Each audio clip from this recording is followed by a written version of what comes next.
Hello दोस्तों, मैं अभी लाइव आया था और आप सभी को मैं लाइव क्लास पढ़ा रहा था तो एक बाइक नेटवर्क चला गया, जिसके चलते मैं आप सभी को 1 से लेकर 20 तक ही ऑब्जेक्टिव क्वेश्चन बता पाया, आगे नहीं बता पाया क्योंकि नेटवर्क ही एक बाइक भाग गया था। ठीक है, तो मैं आपको इस वीडियो में 20 से आगे बता देता हूँ, आप लोग एक एक करके याद कर लीजिएगा। ठीक है, तो आपका 20 नंबर प्रश्न है, निकट दृष्टि दोष को निम्नलिखित में किस लेंस के द्वारा हटाया जाता है। तो याद रखना 20 का आप लोग का सही उत्तर होगा ऑप्शन नंबर बी होगा, अवतल लेंस के द्वारा। निकट दृष्टि दोष को दूर करने के लिए हम लोग प्रायः अवतल लेंस का प्रयोग करते हैं। 21 नंबर क्वेश्चन है, किसे रासायनिक दूत कहा जाता है। 21 नंबर प्रश्न है कि किसे रासायनिक दूत कहा जाता है। तो याद रखना हार्मोन को हम लोग रासायनिक दूत कहते हैं। किसको कहते हैं? हार्मोन को रासायनिक दूत कहते हैं। सभी लोग याद रखना। जबकि अगला प्रश्न है 22 number, the origin of species नामक पुस्तक किसने लिखी। यह कभी कभी इंग्लिश में भी देता है लेकिन यहाँ पर हिंदी में दे दिया है। द ओरिजिन ऑफ स्पेसीज नामक पुस्तक किसने लिखी। तो डार्विन ऑप्शन नंबर ए होगा। 22 का सही उत्तर ऑप्शन नंबर ए होगा। ठीक है, और 23 नंबर प्रश्न है, निम्नलिखित में किस माध्यम में प्रकाश की चाल सबसे अधिक होती है। निम्नलिखित में किस माध्यम में प्रकाश की चाल सबसे अधिक होती है।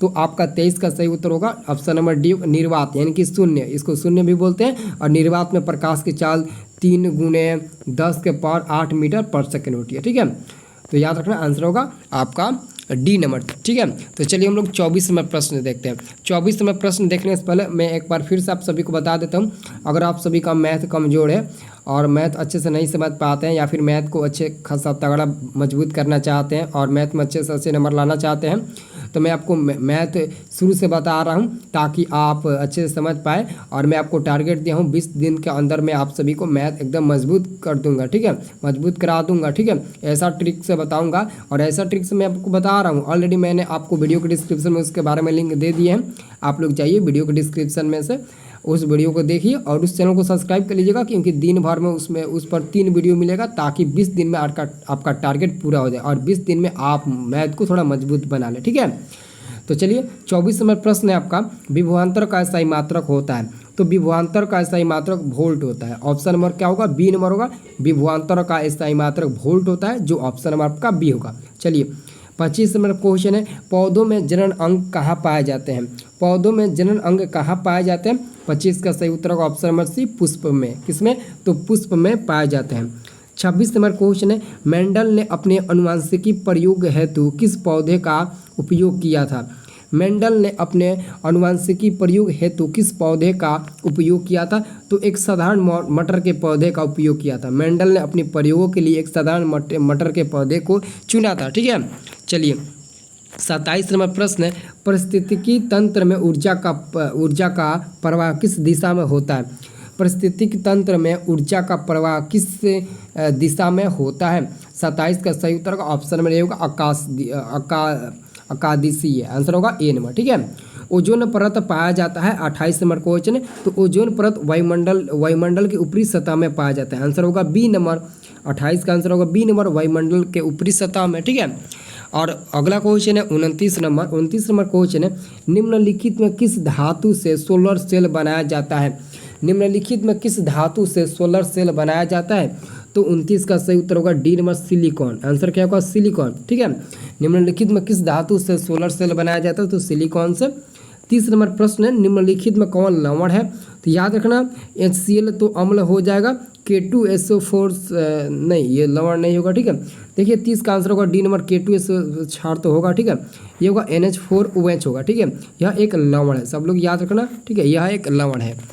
अगला क्वेश्चन आपका 31 नंबर, निम्नलिखित में सबसे भारी धातु कौन है। तो आप लोग शायद कहेंगे कि आयरन यानी कि लोहा होता है। नहीं, यूरेनियम सबसे भारी धातु होता है। ठीक है, और यूरेनियम का प्रयोग हम लोग ज़्यादातर हथियारें यानी कि परमाणु बम वगैरह बनाने में हम लोग करते हैं। ठीक है, और 32 नंबर प्रश्न है, इथेन के एक अणु में कितने सहसंयोजक बंधन होते हैं। तो इथेन के एक अणु में 7 सहसंयोजक बंधन होते हैं। कितने? 7। तो आंसर होगा डी नंबर। कितने होते हैं? 7 होते हैं।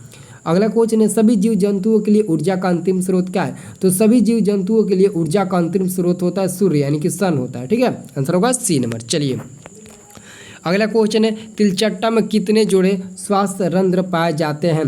तिलचट्टा में कितने जोड़े स्वास्थ्य रंध्र पाए जाते हैं, 34 नंबर क्वेश्चन है। और 34 का आंसर होगा सी नंबर 10 जोड़े। कितने जोड़े, 10 जोड़े, ठीक है। प्रकाश संश्लेषण की क्रिया होती है तो हरे पौधों में होती है, आंसर इसका भी होगा सी नंबर। प्रकाश संश्लेषण की क्रिया तो हरे पौधों में होती है, ठीक है। और अगला क्वेश्चन है आपका 36 नंबर, फ्लोएम उत्तकों द्वारा कार्बोहाइड्रेट का परिवहन होता है। फ्लोएम उत्तकों द्वारा कार्बोहाइड्रेट का परिवहन होता है। 36 का आंसर होगा डी नंबर, सुक्रोज के रूप में। किसके रूप में, तो सुक्रोज के रूप में आंसर होगा डी नंबर, ठीक है। 37 नंबर क्वेश्चन है स्विच लगाए जाते हैं। 37 नंबर प्रश्न है स्विच लगाए जाते हैं, तो याद रखना स्विच किस में लगाए जाते हैं, ये इसका आंसर आप लोगों को बताना है। काफ़ी महत्वपूर्ण क्वेश्चन है, अगर इसका आंसर नहीं बता पाएंगे तो कैसे इलेक्ट्रीशियन बनेंगे। इसका आंसर बताइए, तो इसका आंसर नहीं बताइएगा तो समझ लीजिएगा, ठीक है, कैसे आप ITI बनेंगे। चलिए अगला क्वेश्चन आपका 38 नंबर 38 नंबर क्वेश्चन है निम्न में कौन अनवीकरणीय ऊर्जा का स्रोत नहीं है। देखिए कोयला ये अनवीकरणीय ऊर्जा का स्रोत है, बिल्कुल है, कोयला तो 100% है, लेकिन इसमें कह रहा है कौन नहीं है। नहीं है की बात कर रहा है तो बायोगैस हो जाएगा, क्योंकि प्राकृतिक गैस, पेट्रोल, कोयला ये सब अनवीकरणीय ऊर्जा का स्रोत है, लेकिन बायोगैस अनवीकरणीय ऊर्जा का स्रोत नहीं है बल्कि नवीकरणीय ऊर्जा का है, ठीक है। 39 नंबर है मनुष्य में वृक्क निम्न में से किससे संबंधित है, तो उत्सर्जन से। मनुष्य में वृक्क है जो संबंधित है तो उत्सर्जन से। किससे संबंधित है, उत्सर्जन से। यहाँ पर कह रहा है मनुष्य में वृक्क निम्न में किससे संबंधित है, आंसर होगा डी नंबर, उत्सर्जन से। लेकिन इसी में कभी क्वेश्चन घुमा देता है मनुष्य में वृक्क है जो संबंधित है, तो आप लोग भी उसका भी आंसर यही टिक लगाइएगा, ठीक है। हाइड्रा में क्या पाया जाता है, 40 नंबर क्वेश्चन है, तो याद रखिए हाइड्रा में स्पर्शक पाया जाता है। क्या पाया जाता है, स्पर्शक पाया जाता है, डी नंबर होगा, ठीक है। अगला क्वेश्चन है प्रकाश की किरणें गमन करती है, तो प्रकाश की किरणें हमेशा सीधी रेखा में गमन करती है, और प्रकाश की और निर्वात में प्रकाश की चाल 3 × 10 के पावर 8 मीटर पर सेकंड होती है, और प्रकाश एक विद्युत चुंबकीय तरंग भी होता है, ठीक है। 42 नंबर क्वेश्चन है निम्नलिखित में कौन लेंस की क्षमता का SI मात्रक है, तो डाइऑप्टर, जिसको हम लोग कैपिटल D से भी सूचित करते हैं, ठीक है। निम्नलिखित में लेंस की क्षमता का SI मात्रक क्या होता है, तो डाइऑप्टर होता है, आंसर होगा सी नंबर, ठीक है।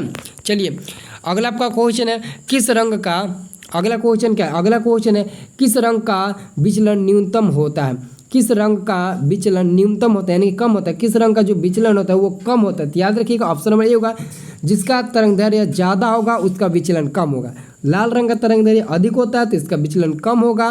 बैंगनी का वेवलेंथ कम होता है तो उसका विचलन ज़्यादा होगा, ठीक है।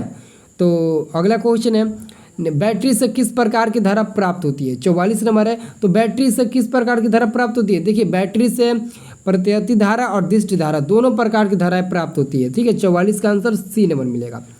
45 नंबर क्वेश्चन है किसकी उपस्थिति के कारण पौधों का रंग हरा होता है। किसकी उपस्थिति के कारण, देखिए 45 का आंसर होगा ऑप्शन नंबर ए, क्लोरोफिल के कारण पौधों का रंग जो होता है वो हरा होता है, ठीक है। 46 नंबर क्वेश्चन है पौधों में उत्सर्जी पदार्थ है, पौधों में उत्सर्जी पदार्थ है, तो 46 का आंसर होगा इनमें सभी रेजिन, टैनिन, गोंद, ठीक है। टिहरी बांध का निर्माण किस प्रदेश में किया गया है, टिहरी बांध का निर्माण किस प्रदेश में किया गया, तो राजस्थान, आंसर होगा सी नंबर। टिहरी बांध का निर्माण राजस्थान प्रदेश से किया गया, ठीक है। और अंतिम प्रश्न, सॉरी राजस्थान नहीं इसका सॉरी आंसर राजस्थान थोड़ी ना, उत्तराखंड का, सॉरी भाई तो गलती हो गया। टिहरी बांध का निर्माण उत्तराखंड से हुआ, तो आंसर होगा आपका बी नंबर, क्या होगा, बी नंबर होगा, ठीक है। अगला क्वेश्चन है निम्नलिखित में किसके कारण अम्ल वर्षा होता है, तो देखिए SO2 के कारण अम्ल वर्षा होता है। किसके कारण, SO2 के कारण अम्ल वर्षा होता है, सब लोग याद रखना, ठीक है। तो इतना तो क्वेश्चन समाप्त हो गया, ठीक है। तो जो लोग नहीं देखे होंगे इसके पीछे वाला वीडियो जाकर देख लेंगे। और एक और बात याद रखिए, अगर आप अभी तक हमारे व्हाट्सएप ग्रुप में ज्वाइन नहीं हुए हैं तो व्हाट्सएप ग्रुप में जाकर ज्वाइन हो जाइए, वीडियो के डिस्क्रिप्शन में लिंक है, और साथ में हमारे ऐप को डाउनलोड कर लीजिए। उस ऐप के थ्रू आप डेली सुबह शाम टेस्ट दे सकते हैं, टेस्ट देने के बाद रैंक, अपना नाम, सब कुछ उसमें चेक कर सकते हैं कि मैं कितने नंबर पर हूँ, ठीक है। और अब अगर आप NCERT के किसी भी चैप्टर का सलूशन देखना चाहते हैं तो वहाँ पर आपको देखने को मिल जाएगा। जाइए ऐप को डाउनलोड करिए, गूगल से लॉगिन करिएगा, ठीक है। आपको गूगल से लॉगिन करना होगा, ठीक, गूगल से लॉगिन करके आप फ्राक से टेस्ट दीजिए, सुबह शाम डेली टेस्ट दीजिए, ठीक है, ताकि इस बार आपका 450 का कंप्लीट हो सके, ठीक है।